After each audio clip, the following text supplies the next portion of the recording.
We all like going back in time and imagining how things could have gone differently. Like, what if I made different choices? Would I have ended up here? It's been 6 months and still no leads on the whereabouts of the escaped convict known as the Roofman. So I so enjoyed getting to see this film, and I loved that it was so complex, and that even though we're talking about this criminal, there is so much life application that we can take from it. I mean, beginning with the fact that even though he's doing these things that are deemed wrong, it's the motivations are because he wants to provide for his family. He wants to be respected by his kids. I mean, talk to me a little bit about how that can translate to all. Yeah, I mean, look, Jeff has a relatable issue, which is, 50, 60 years ago, if one member of your household had a job, it was pretty certain that you could also have a car and you could have a garage and you could have a home. And I think if you had two people in a household working, you could probably have 2 cars and a 2-car garage, and you might even be able to have a pool. Nowadays, I think if you have 2 people working in a household, maybe 2 jobs, there's no guarantee you can even put food on the table. Mm-hmm. And I think it's getting harder and harder to make ends meet. And I think Jeff got out of the military and he could not provide for his family in the way he couldn't give his children the life that he had growing up. And so he made these really wild, outrageous choices. And I don't think the movie certainly doesn't condone any of those choices. I mean, certainly this is a cautionary tale. If you rob McDonald's, you go to prison. And if you're trying to provide for your family by robbing a McDonald's, you will not see your family again. Mm-hmm. That was the harsh truth that Jeff had to learn. And so his life was like a great tragedy. But his heart was always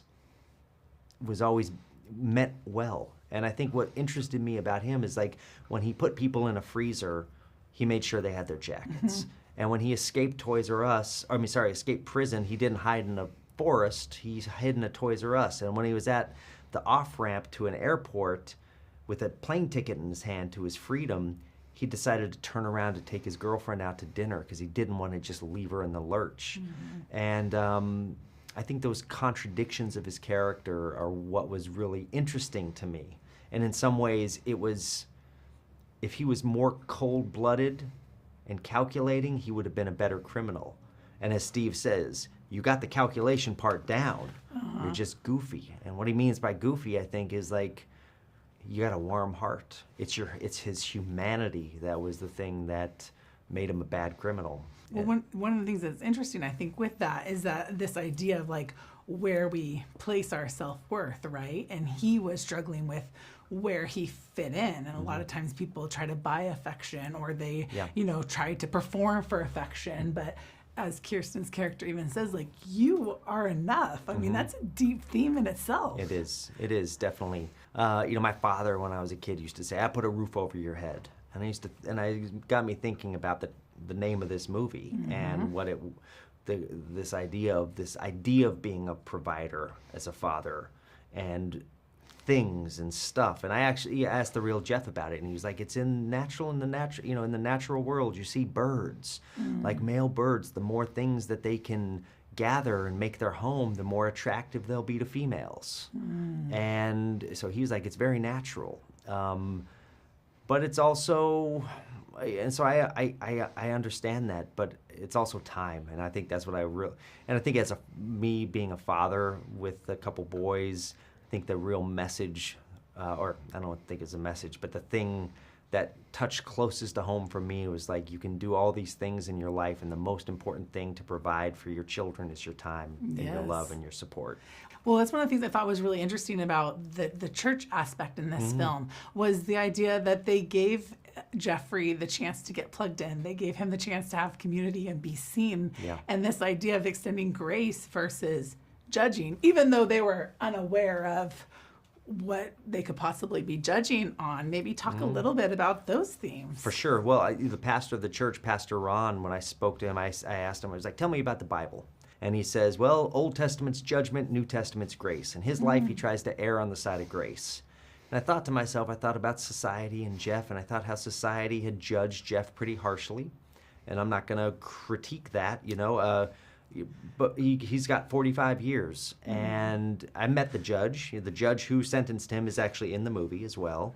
And but I thought that maybe the movie could see Jeff with a little more grace, like that church community did.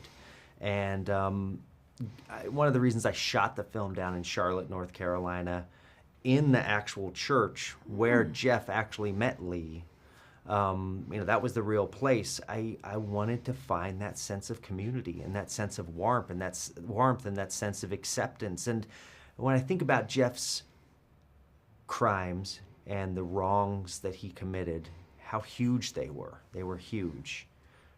But then I think about Pastor Ron, and I think about Lee, and I think about how huge their grace and how huge their forgiveness was for him. And I felt like that was an important thing to put out into the world now, when everyone is very divided and there's battle lines drawn. And I felt like it was good to just have a complicated portrait of humanity and grace. And thank you for giving us the opportunity to laugh, Yeah. which is great too, Yes. because it's very funny. Yes. Was the peanut M&Ms what he really was on, or did you get to pick a candy of choice? He loved peanut M&Ms. Jeff was addicted to peanut M&Ms, and he did eat so many peanut M&Ms that he did get 14 cavities, and he did have to go to the dentist to get his cavities filled, and he did get x-rays taken, and he did get paranoid about the x-rays, and he did try to light them on fire, and he did, according to him, inadvertently blow up the dentist office. He said as he was walking across the parking lot, he heard a kaboom, and he said, oops.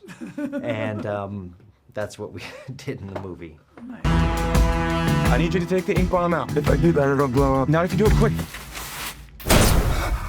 Oops.